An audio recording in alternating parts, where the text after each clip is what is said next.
everyone, it's Olivia here from Olivia's Online Tuition, and today is day 2 of our 25 Days to a Better Maths Grid series, and today is the grade 6 topic of direct and inverse proportion. So we'll walk you through a couple of questions first, then we'll do some exam questions. Let's get to it.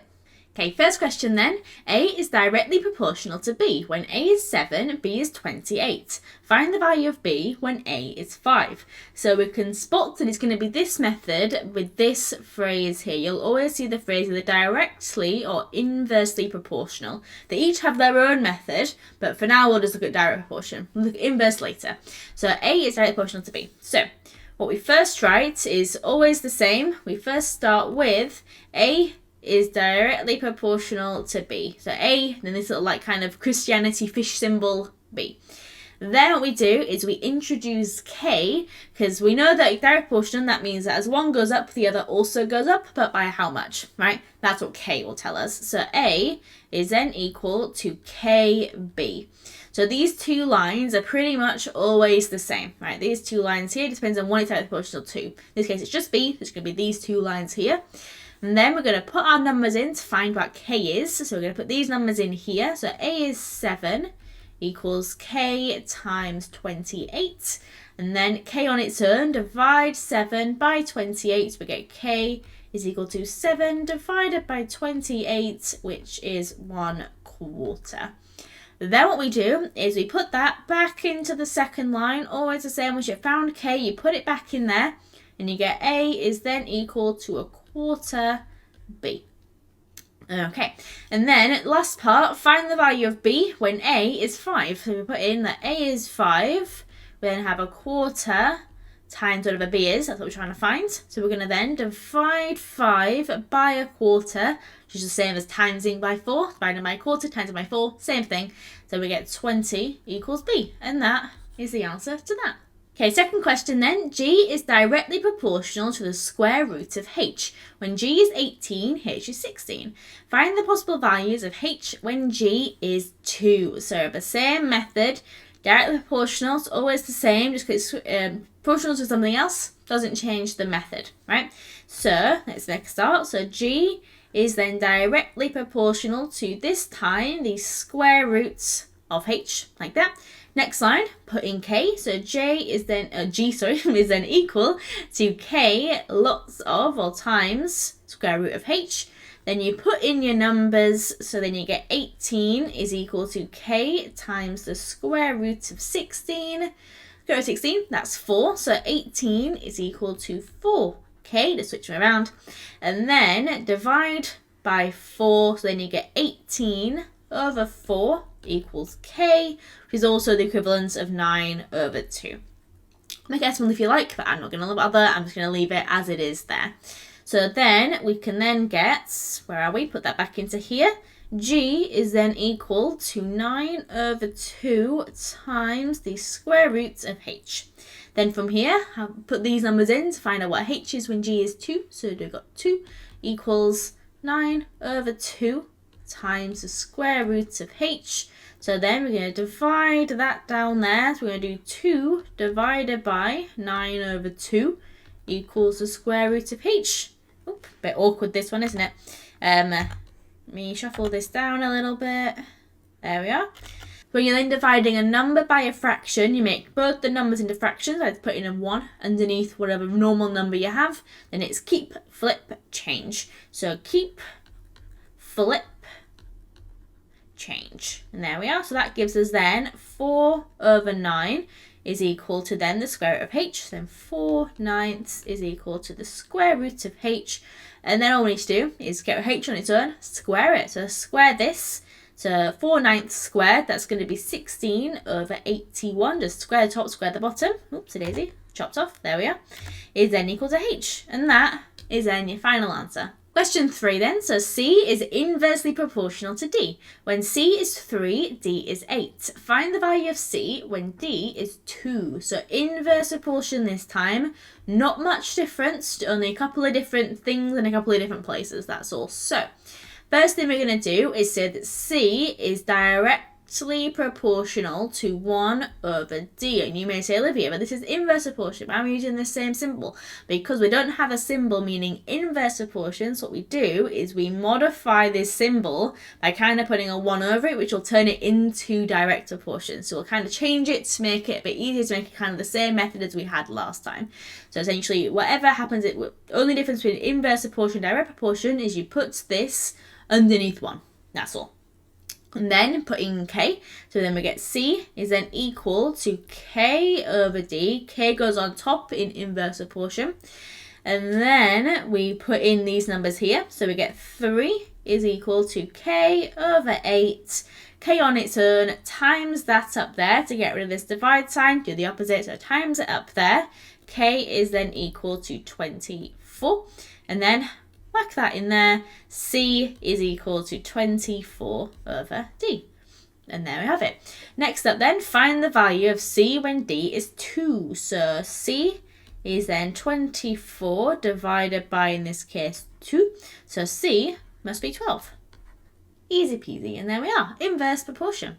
Next question, y is inversely proportional to the cube of x. When y is 250, x is 0.2. Find the value of y when x is 0.5. So the same thing again, y is directly proportional to now 1 over the cube of x, which is just essentially means x cubed.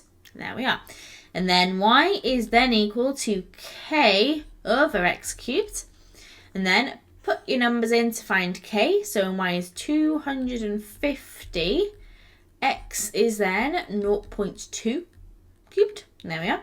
So then times these together, get k on its own, times it up there. So we get k equals 250 multiplied by 0.2 cubed, which is going to be, whatever that is, 250 times 0.2 cubed, which is, just 2. Would you look at that? And there we are. So then we put this back into here. So then we get y is equal to 2 over x cubed. There we are. Then putting this in, so find the value of y when x is 0.5. So y is then equal to 2 lots of 0.5 cubed, or 2 divided by 0.5 cubed, which is going to give us 2 divided by 0.5 cubed, big number, actually not quite, 16. And there we are. That is question 4. Okay, so first exam question, this is Edexcel's November 2017 paper 1 question 16. And so paper 1, obviously non-calculator, so try and have a go with that one if you can. So yeah, pause the video, try and have a go at the question, see how you get on. Okay, answer time then. Y is directly proportional to the cube root of x. Y is 1 under 6th when x is 8. Find the value of y when x is 64. Okay, so whenever I see a mixed fraction in my exam paper, I always convert it to an improper fraction. Much easier to work with, right? So we do that is we multiply the bottom number, so the denominator, by the large number to get 6. 6 times 1, 6. Add then the numerator, so 7. Denominator stays the same, so it's going to be then 7 over 6. That's the first step. And then on to doing the regular scheduled method, right? So then we get y is directly proportional to the cube root of x in this case. So then y is equal to k times the cube root of x. Then putting our numbers, so y is this fraction here, 7/6, equal to k, which we don't know yet, times the cube root of 8. So then, moving on, we leave that 7/6 for now. I know that the cube root of 8 is 2, because 2 times 2 times 2 is 8. So that's 2.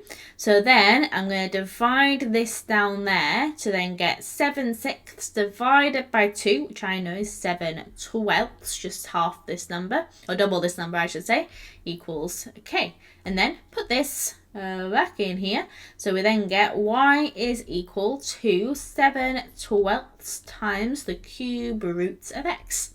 And then, last step, find the value of y when x is 64. So let me just change my colour pen for a second. So then we have y is equal to 7/12 times the cube root of 64.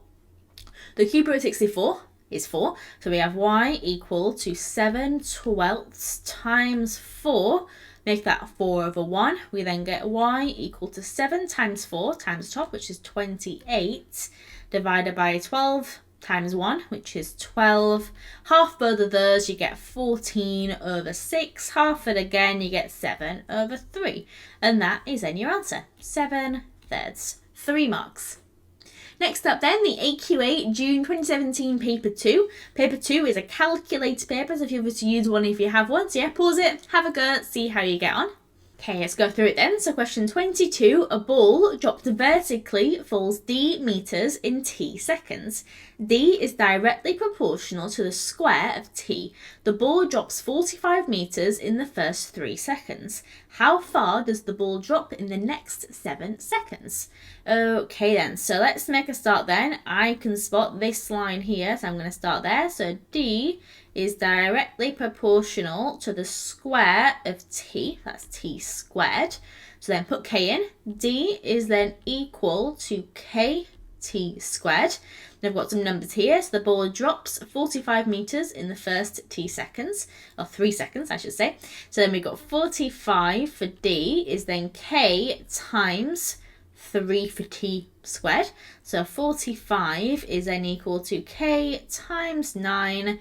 So that is then divided by 9. We get then 5 equals k. And there we go, that's that. And then let's put this back into here. So we then get D is equal to 5t squared. Okay, and then here's my colour pen again. Let's move on. So how far does the ball drop in the next 7 seconds? So we want to know how far it's dropped in 10 seconds, essentially. That's the first 3, and then we got the next 7. So we've got 10 seconds overall. So then we're going to put 10 into here. So D is then equal to 5 lots of 10 squared. And then we have D is equal to 10 squared is 100 times 5. 500, so it falls 500 meters. Take away this 45 from the first 3 seconds, work out what it is in the next 7 seconds. Blip, can't speak. So 500, take away 45, and that gives us, don't trust myself on that one, 500 minus 45, 455 meters. And that is question 22. So next up, the AQA November 2017, paper 2. So again, pause it. Have a go, see how you get on. These AQA questions are always full of context, never as simple as the Excel ones. But see how you get on, see how you do. Let's go through it then. So question 20, a stone is thrown upwards with a speed of v meters per second. The stone reaches a maximum height of h meters. H is directly proportional to v squared. When v is 10, h is 5. Work out the maximum height reached when v is 24. So, okay, let's start with this sentence here. All this, just a bunch of clutter. Let's deal with this one. So h is directly proportional to v squared. Then put in k, as we always do. H is equal to kv squared. And then let's put our numbers in to figure out what k is. So h is 5 is equal to k times 10 squared. So then 5 is equal to 10 squared, 100k. Okay, and then divide this down here. So then we get k is equal to 5 divided by 100, which is then 0.05. And there we are. Let's put that then back into our equation. So we get h is equal to 0.05v squared. And there we are. Next up then, we want to work out the maximum height reached when v is 24. So we have then height is then 0.05 times, in this case, 24 squared. Okay, and then let's just type that into a calculator, see what it gives us. 0.05 times 24 squared. That gives me 28.8 meters. 28.8. And there we are, 4 marks. Next up then we have an Edexcel question, Edexcel November 2018, paper 3. Paper 3 is calculator, so use one if you have one. And it's got algebra in it, but don't worry, just carry on with the method as if algebra wasn't there, and then see what you end up with, right? So yeah, pause it, have a go, see how you do. Okay, let's go through it. So question 14, y is inversely proportional to x cubed. Y is 44 when x is a. Show that y is 5.5 when x is 2a. Okie dokie then. So let's again start with this sentence here. So y is then directly proportional, because it's inverse, to 1 over x cubed. So then let's put in our k. So then we have y is equal to k divided by x cubed. Let's put in our numbers. We have then 44 equal to k over a cubed. Okay, can't do much with this, can we? But we always find k, so let's get k on its own all the same, right? Can't do much with it, but let's do it anyway. So times it up here, so then we get 44 a cubed equals k, and then as we always do, just stick with the same what we know, right? Don't know any different yet. Let's put it in to what we normally do. So y is then equal to 44 a cubed over x cubed. Okay, and then next up, let's put in our numbers, second lot of numbers into here. So then we get y is 5.5 when x is 2a. So because it's a show that question, we can't put in 5.5 straight away because we're trying to show to them that that makes 5.5. But we can put in 2a. That's fine, because we have to show that this is that when this is this, essentially. So then we'll leave y as it is for now, and then equal to 44 a cubed all over x is 2a, so 2a cubed, because x is cubed. And then if we cube that on the bottom, we then get 44 a cubed over 2 cubed, which is 8, then a cubed, which is a cubed. And then these are going to cancel out, aren't they? This a cubed and this a cubed to leave us with 44 over 8. And I would bet that that is 5.5. Let's double check. Divide it by 2. That's 22 over 4. Divide by 2 again. That is then 11 over 2. And 11 over 2 is indeed 5.5. And that would be 3 marks. So yeah, even if there's stuff in there that we aren't familiar with, just keep trunching on with the method, right? Just keep going with the method. It's always the same. It'll work out in the end, right? So keep following it and see where it takes you, right? There we are. Okay, next up then, we have an Edexcel June 2017 paper 1 question. Paper 1, non-calculator, so try not to use one. So I know there's a lot more things happening here, but pause it, see how far you get on. A little bit of stuff we haven't done in this set way yet, but see how you get on, see how you do, see if you can figure it out on your own, right? So pause it, have a go, and we'll go through it in a second. Okay, then question 13. The table shows a set of values for x and y. Y is inversely proportional to the square of x. Find an equation for y in terms of x. So let's have a go at that then. So it's going to start with this sentence here. So y is then directly proportional, but then because it's inverse, 1 over the square of x, which is then x squared. Okay, and then let's put in k, as we always do. Y equals k over x squared. And then from here, what numbers do we pick? Well, any of these. Take your fancy, do whatever ones you like. I would pick ones that are not these fraction ones, because fractions are kind of annoying, aren't they? So let's do 1 and 9. That seems like probably the easiest option. The first one in the table. Right, let's put those in. So then we have 9 is equal to k over x squared, which is 1. So 1 squared. Times that up there, 9 times 1 squared, it's just 9. So k is then equal to 9. Let's put this then back into this equation. Change my colour pen. So we have then y is equal to 9 over x squared. And that is us done for part A. Find an equation for y equals, in terms of x is in it. So that is then our finish off equation for 2 marks. Then part B, find the positive value of x when y is 16. So still this same equation, we kind of split it what we normally do, just into 2 parts, right? Same thing we always do, it's just now split. So then we get y is equal then to 9 over x squared from the first part. And then y is 16, so we get 16 equals 9 over x squared. And then to rearrange this, get x squared on its own, times it up there. So we get then 16x squared equals 9. We went to just a better spot, that's all. Then divide it by 16. x squared equals 9 over 16 to get x squared all on its own. Then to get x on its own, we need to square root it. So we get x is equal to the square root of 9 over 16, which is just square root of 9, 3, divide by square root of 16, 4. So that is your answer, 3/4. And that overall will be 4 marks. So there we are. Well done if you managed to do that all in your own. So yeah, moving on. Okay, next up then we have an AQA June 2018 paper 3 question. Paper 3 is calculator, so feel free to use one. So yeah, I'll let you have a go and split it up again like they did in the last question. But now you've seen how it's split up, how it goes, I'm sure you'll be fine. So have a little go, pause it, and then we'll go through it in a second. Okay, let's do this then. So question 21, the mass of an ornament is m grams. The height of the ornament is h centimeters. M is directly proportional to the cube of h. M is 1600 or 1600 when h is 8. Question 21, work out an equation connecting m and h. To work out an equation in terms of m for h essentially. So let's have a look then. So m is directly proportional to the cube of h cubed. So then we get m is equal to k, h cubed, put k in. Then let's put in our numbers, which in this case is going to be these numbers here. So 1600 is then equal to k times 8 cubed. And then to get k on its own, divide by 8 cubed. So we get 1600 divided by 8 cubed, which is whatever that is. I don't know.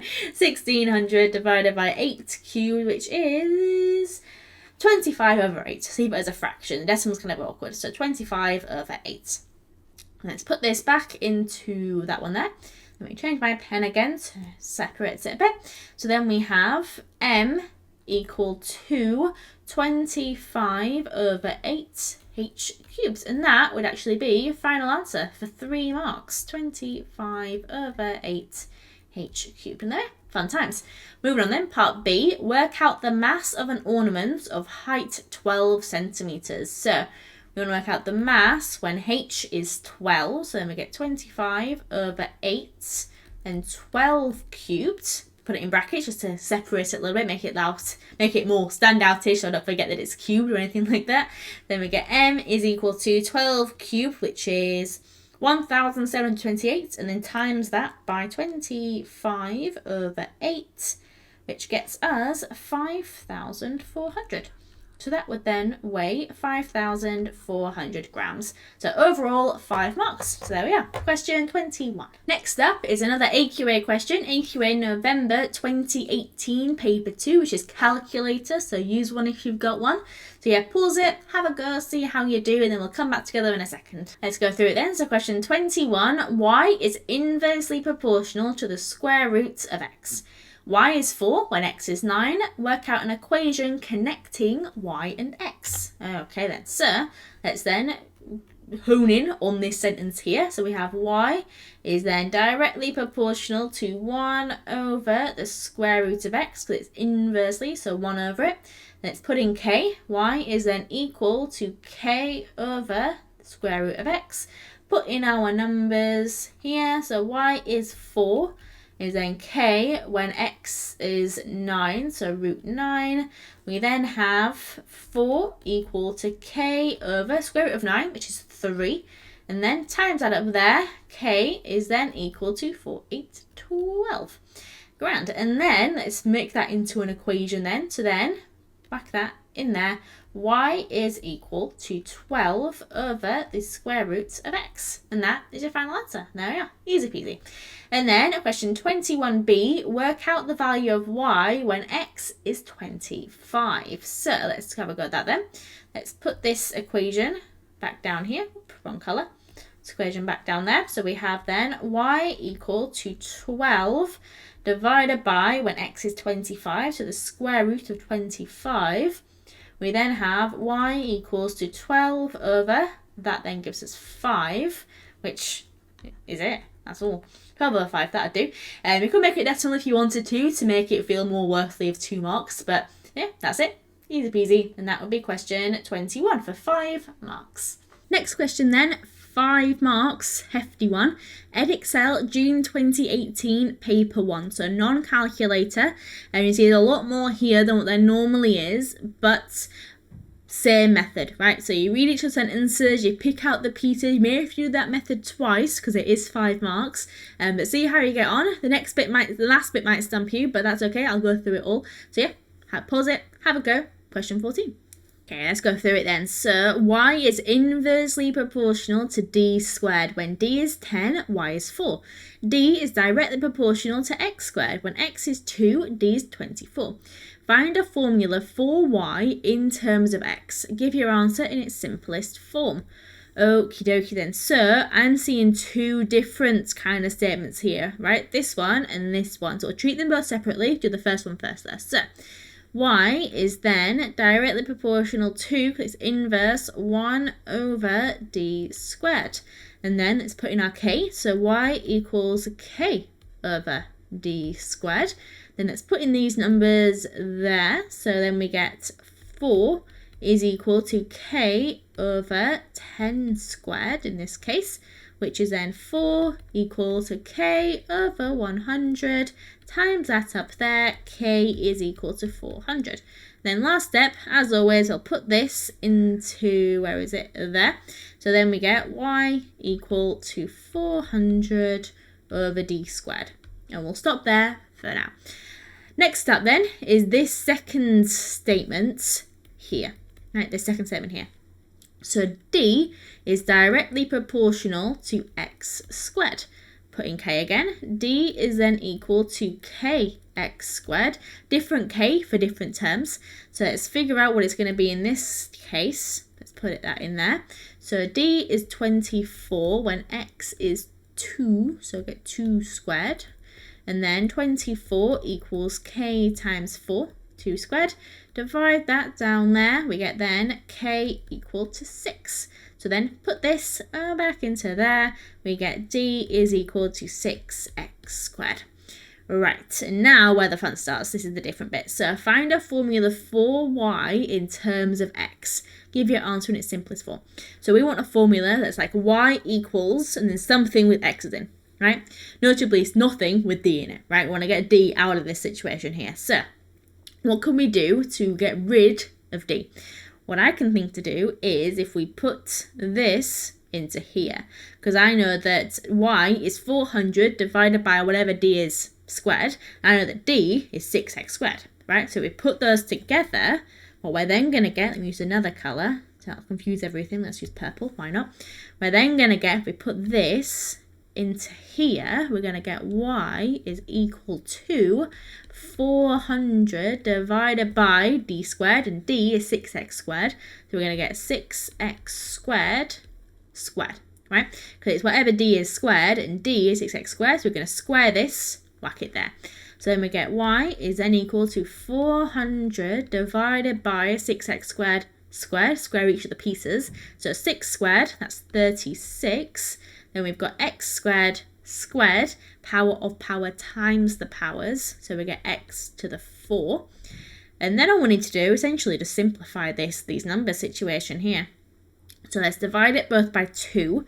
We then get 200 over 18x to the 4. Let's half it again. 100 over 9x to the 4. And that is about it. So that will be your answer. Y equals 100 over 9x to the power of 4. And that would be 5 marks. As you can see, this bit is the same as what we've done. This bit is the same as what we've done. Just this last little bit, which is kind of bordering on kind of simultaneous equation-y kind of stuff. It's a little bit tricky, but we'll do one more question like this so you can practice just that little bit at the end, yeah? So yeah, next question, we'll do that again. Okay, last question then, another Edexcel question, another one where it's a little bit trickier. So, Edexcel June 2019, paper 1, non-calculator, as we should know by now. So pause it, have a go, see how you do, and we'll go through it again at the end.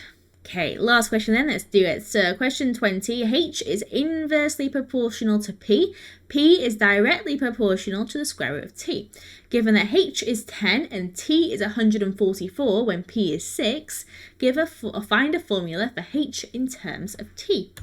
Okay then, let's start then with this one here, this first line. So h is then inversely proportional, so directly proportional to 1 over p. Let's put in k, so h is then k over p. Let's put in our numbers, so given that h is 10, and then p is 6, so k over 6, times that up there, we're going to get 60 equals k. Put this back in here, we get h is equal to 60 over p. And that one is done. Moving on then, next one. We've got this statement here. So p is directly proportional to the square root of t. And p is then equal to k times the square root of t. Putting in our numbers, we then have p as 6 again, equals to whatever k is for this specific line. The square root of t, which is a square root of 144. And we get 6 equals k times square root of 144, that's 12. And then divide that down there, we get then a half equals k. And there we are. Let's put this back into here. So we then get p is equal to a half times the square root of t. Okay, and then next up, we want to find a formula for h in terms of t. So kind of same thing here, right? We have that h is 60 divided by p, and p is a half times square root of t, right? We want to get rid of p, so you just want h equals to something related to t, right? Some numbers with t. So what we're going to do is put p into here. So then we're going to get, let's use a different colour, h equals to 60 divided by p, and p is this here, a half times the square root of t. And then we've got a fraction, which is kind of gross, isn't it? We don't really want a fraction. So what I would do is just 60 divided by a half, which is 120. So then we get h equal to 120 over the square root of t. And that is that. 4 marks, and that is direct and inverse proportion. So there we have it. That was day 2 of my 25 days of Better Maths Grid series. That was direct and inverse proportion. So if you have enjoyed, feel free, like, subscribe, do all that other YouTubey stuff. We're posting one of these videos every day at 6 o'clock from December 1st through to Christmas Day. So tomorrow is going to be on the topic of factorising quadratics. But yeah, there we are. Thank you so much for watching, and I hope to see you all tomorrow. Bye!